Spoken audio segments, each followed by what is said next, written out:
श्री नारद जी के पूर्व जन्म की कथा। एक बार कुछ मुनियों को नारद जी अपने पूर्व जन्म की कथा सुनाते हैं। कहते हैं कि मैं प्राचीन काल में किसी श्रेष्ठ ब्राह्मण का दासी पुत्र था। वहीं पर मुझे महान पुण्यात्माओं की सती संगति प्राप्त हुई। एक बार वर्षा काल में भाग्यवश मेरे घर साधुजन ठहरे हुए थे। मेरे द्वारा विनम्रता पूर्वक बराबर की गई सेवा से अत्यंत संतुष्ट होकर उन लोगों ने मुझे उपदेश दिया, जिसके प्रभाव से मेरी बुद्धि निर्मल और हितैषी बन गई, जिससे अब मैं अपने में ही सबको विष्णु में देखता हूँ। मुनियों ने नारद जी से कहा कि हे वत्स, तुम सुनो, हम सब तुम्हारे हित में कह रहे हैं। जिसको स्वीकार कर तद अनुसार जीवन यापन करने वाला प्राणी इस लोक और परलोक दोनों में सुख प्राप्त करता है। इस संसार में अनेक प्रकार के देवता, पक्षी तथा मनुष्य आदि की योनियां हैं, जो कर्म पाश में बंधी हुई है।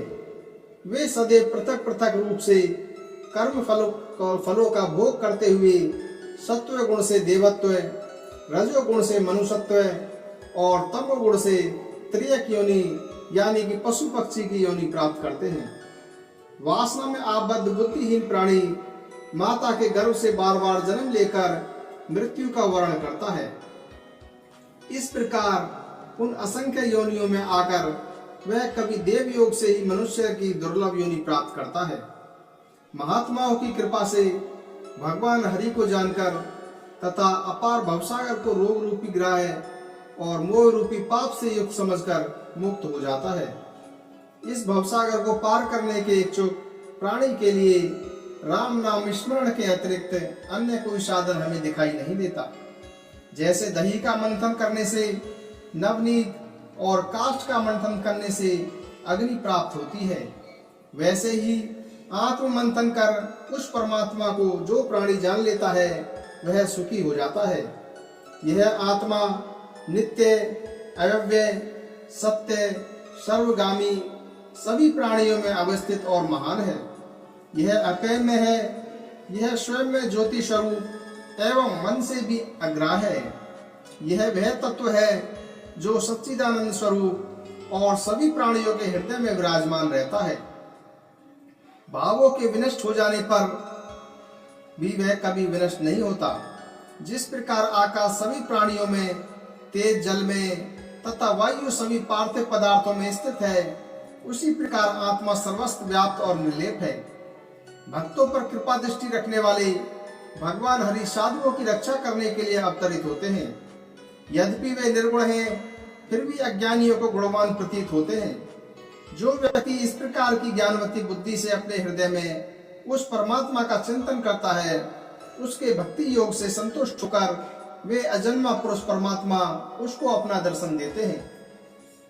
तत्पश्चात वह भक्त कृतार्थ हो जाता है और सर्वदा सर्वत्र निष्काम भाव से बना रहता है। अतः बंधन युक्त इस शरीर में अहंकार का परित्याग करके स्वप्न प्राय संसार में ममता और आसक्ति से रहित होकर संचरण करें। स्वप्न में धैर्य कहाँ स्थिर रहता है, इंद्रजाल में कहाँ सत्यता होती है, शरत काल के मेघ में कहाँ नित्यता रहती है, वैसे ही शरीर में सत्यता कहाँ रहती है। यह दृश्यमान समस्त चराचर जगत अविद्या कर्म जनित है। ऐसा जानकर तुम्हें आचारवान योगी बनना चाहिए, उससे तुम सिद्धि प्राप्त कर सकते हो। इस प्रकार का उपदेश देकर वे सभी दीनहीन प्राणियों पर वात्सल्य भाव रखने वाले साधु वहां से चले गए। तदंतर मैं नारद उनके द्वारा बताए गए मार्ग से उसी प्रकार का आचरण प्रतिदिन करता रहा।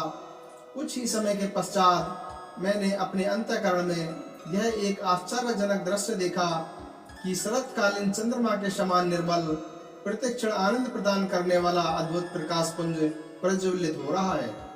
वह महातेज मुझे प्रचुर सुख से सींचकर अधिक स्पर्शायुक्त बनाकर आकाश में विद्युत की भांति अंतर्हित हो गया।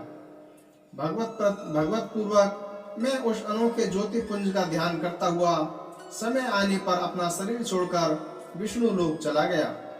हे ब्रह्मांड, उन्हीं प्रभु की इच्छा से पुनः मेरा जन्म ब्रह्मा से हुआ।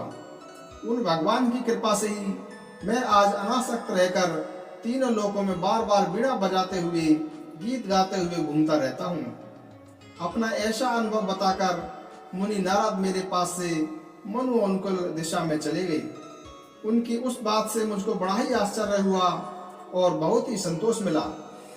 अतः सत्संगति तथा भगवत भक्ति से तुम्हारा विशुद्ध, निर्मल और शांत स्वभाव वाला मन सुखी हो जाएगा। हे धर्मज्ञ, साधु संगति होने पर ही अनेक जन्मों में किया हुआ पाप शीघ्र ही उसी प्रकार विनष्ट हो जाता है जैसे शरत काल के आने पर बरसात समाप्त हो जाती है। ओम नमो नारायण। तो दोस्तों, आज हमने चर्चा की श्री नारद मुनि जी के पूर्व जन्म की कथा। दोस्तों, उम्मीद है यह वीडियो आपको अच्छी लगी। मेरे चैनल को सब्सक्राइब और वीडियो को लाइक और शेयर करें।